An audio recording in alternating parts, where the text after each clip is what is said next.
afternoon. Today I'm making again another NASDAQ analysis based on my opinion only. Please do not copy the trades, and if you do, you take yourself responsibility for your own trades. So I'm not responsible.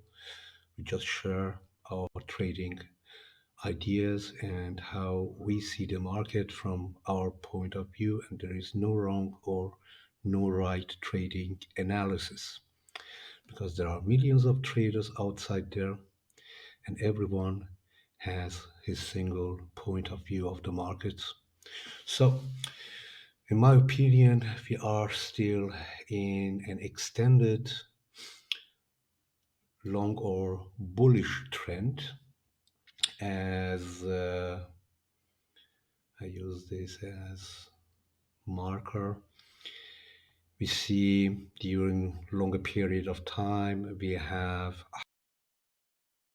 higher local lows and higher local highs up to the all-time high that has happened in December of 2023.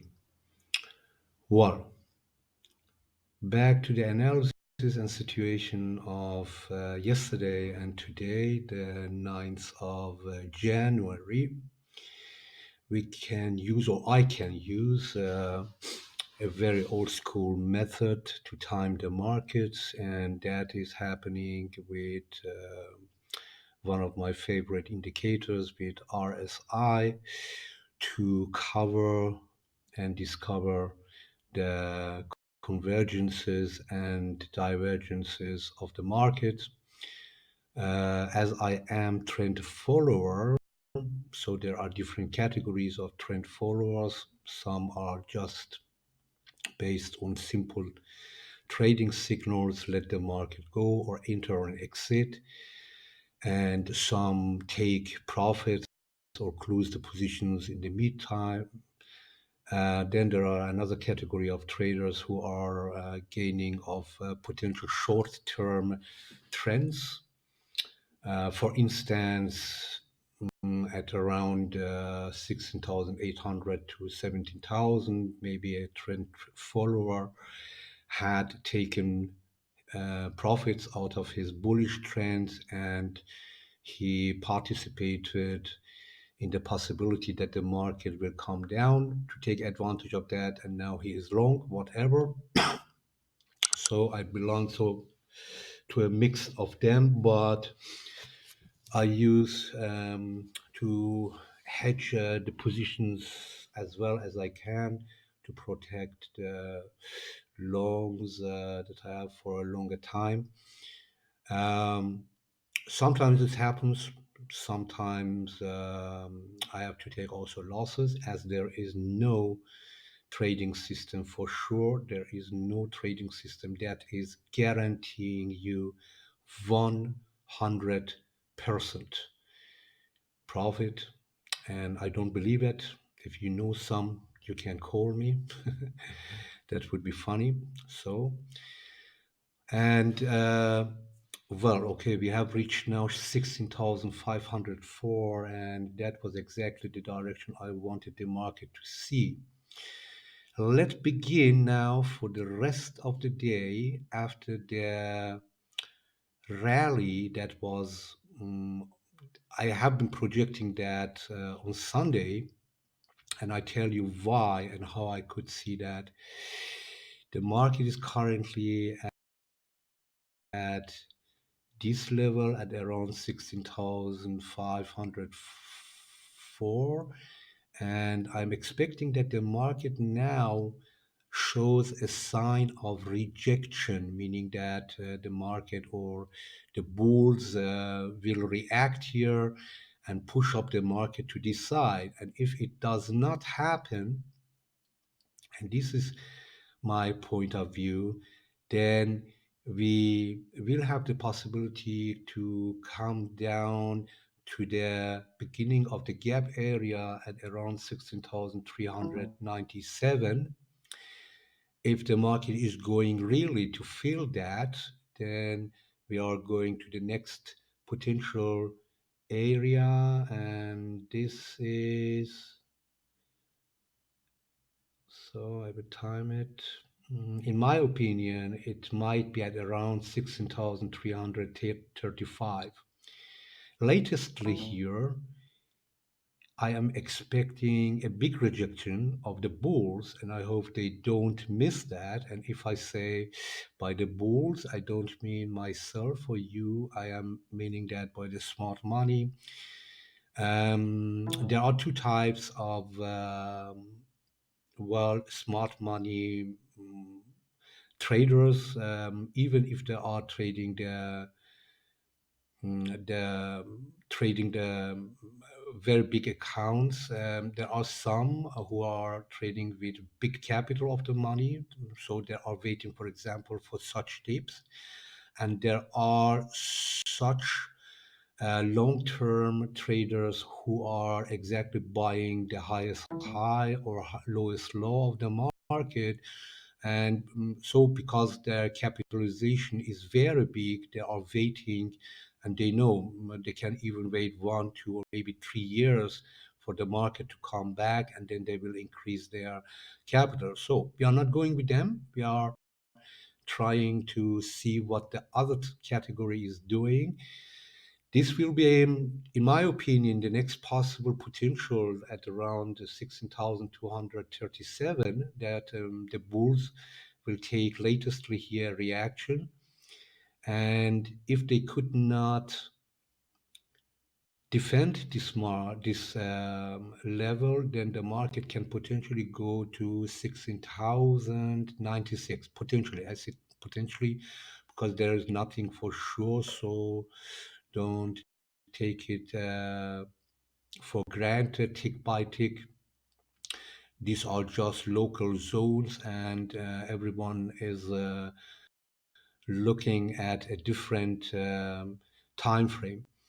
And this price exactly because this is the 50-day moving average or exponential moving average.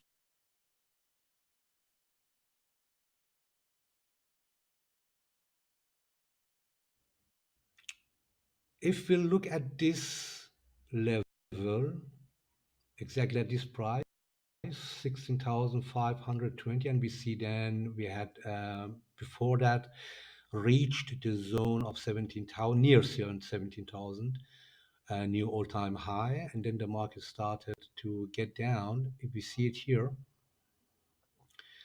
at this level, we see that the market could break the retracement of the Fibonacci, and exactly there we had, after the rally of yesterday, because the reason we had two reasons. First of all, Nvidia rally, and then a Fed member announced that inflation is low, and that was a catalyst for the bulls to immediately react and buy the market. Still today, later to yesterday, so around 15 hours ago, another Fed member announced that we still have higher interest rates, but the inflation is cooling down. So the Federal Reserve feels satisfied with that, meaning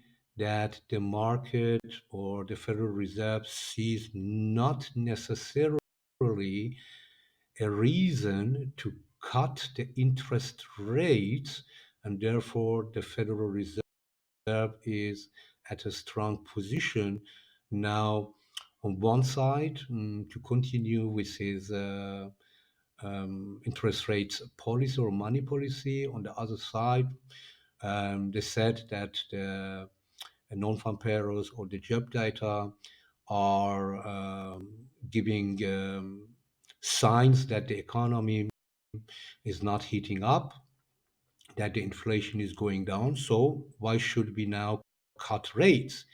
And this is exactly the opposite opinion of the market. They didn't expect that to hear after, so in between some hours, two Fed members, two different point of views, and now the market is a little bit nervous. And at around 50% Fibonacci retracement, the market started to struggle and to get down, first of all, to break the level of 15,593, and now currently reaching, as I said, 16,500 to 16,520 area. On the other side, the market is willing now because of the rally of yesterday. So therefore, I personally am not a good friend of very fast, rapid, and speedy moves. Why? Every time the market moves very fast, we build gaps in the market. And the market, if it is in downtrend, needs to fill those gaps, so the market is going back. If the market is in uptrend, the market stops somewhere because of any reason or reasons and goes back or goes down to fill the gap. So if we have a gap down, in this case, then the bulls are a little bit disappointed because they wanted the price go higher and higher. Instead, the bears who have been pushing down the market feel now a very good reason to take control here, not only to stop the bulls, but also to control them by saying, okay, so go down, fill this gap, and then if you are there, then go deeper, fill the next gap, and then it will happen possibly that we will build some new local highs or lows or breaking some key levels, and that will then be for us a confirmation if the market, the bearish trend will be continued, if we go to a sideways market, or if we possibly will turn back a game changer and the uptrend will go higher. All right. If the market is going higher, so I have mentioned it here, so we need to break then 16,626, and then in case the market takes a rally, and now it's becoming a little bit more important, we need an indicator that is showing us the divergence. Why? Because the RSI in this case, or always, moves always in direction of the price. For example, if the price is going higher, the RSI is making higher highs, the price coming down, the RSI going down, and so on. In case the market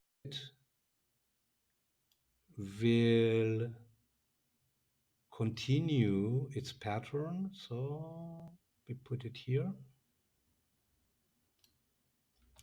Let's say the market then moves to this direction. Personally, I will expect another correction. Why? Because look at this spike of the RSI of the last one of today. And if we go back, where is the next highest potential spike of the RSI? It is 14 December of 23, right? So, meaning if the price continues to rally, RSI must necessarily follow that. So going then above 84 to 100, and then somewhere there, because the price has taken a lot of time and energy, we will face possibly here where the bears have been another reaction. If not, if the market is going higher and the RSI, I mean, more than 100 can RSI indicator never go. So we must be then aware, being aware then on this area. So in case the market is going up, I would then very closely watch the RSI, follow the RSI, and then with the next possible situation, if the RSI is struggling, meaning the price is going higher, but the RSI is not making another higher high, then it will be a sign that we will have another correction or the prices come down. So we can see it, for example, here. So where are my dots? I need an arrow. We see it here as we had here signs. The price is making higher high, but if we look at the RSI is not making higher high, and if you compare that with the prior level, right? So at this level, the RSI made the highest possible value, but we have here a lower high. Now the market is making a higher high, but the RSI is not able of making a higher high. What happened? The market came back. The same happened here also, right? The market is making all-time highs. The RSI had already higher values. The RSI will not follow or has not followed the market. What has happened? The market came down, right? So, and of course, on the other side, it is also true that we had here the deepest point of the RSI. The market is in the middle of the short-term bearish trend, but the market came deeper. And now here, look, RSI is not making low lows. RSI is making higher highs. This is an indication that sooner or later the market will turn back. And it happened exactly, right? So so you see here, the market then built a price action structure. Now, the price is at this moment here, right? This is the current situation. The price is here. And we need to wait. If the market is breaking that high, meaning that our price action structure is valid. Why? Because we have then two higher highs and two higher lows. So we can count on that possibly a potential bearish short-term trend or a continuation of the longer bearish trend is continuing, right? But unless the market is at this point, is it a correction? Will we make a higher high? I don't know. How far can the market fall? We just have suggestions based on historical data that we can see on the price chart. The first possibility to me is, for example, this gap area. But the market can also go to fill this gap, right? So, and after that, what will happen here? Even here, this bearish trend or this short-term bullish or continuation of the bullish trend is valid. Why? Because we have here, if you can see here, and the prior low is lower, right? Unless the market is now breaking this zone and the two lows, we can say this was a bull trap and the bears are in full control and the market or the bearish trend can continue. It is not relevant anymore to mention that we are going then breaking or have maybe some pullbacks at around EMA, because based on this price action structure, we can say, okay, we stay so long then bearish and until we have the opposite direction of the market. All right. I wish you having a good and profitable day and week.